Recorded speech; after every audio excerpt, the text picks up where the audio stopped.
Pemirsa, Badan Koordinasi Penanaman Modal mengusulkan pemerintah merevisi kebijakan pemberian kelonggaran pajak atau tax allowance (BKPM) menganggap kebijakan tax allowance itu tidak tepat sasaran karena yang menggunakan kebijakan ini hanya 5 hingga 10%.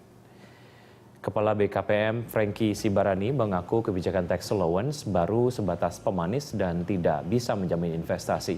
Dia menyebutkan jumlah investor yang menggunakan kebijakan ini hanya 5 hingga 10%. Untuk itu BKPM bakal meninjau ulang sektor-sektor mana saja yang layak mendapat keringanan.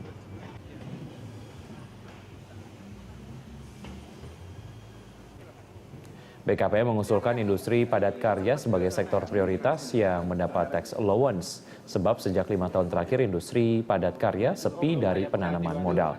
Selain menginventarisasi masalah seputar lesunya minat investor terhadap tax allowance, diantaranya memangkas waktu persetujuan hingga 6 bulan dari sebelumnya hingga 1 tahun.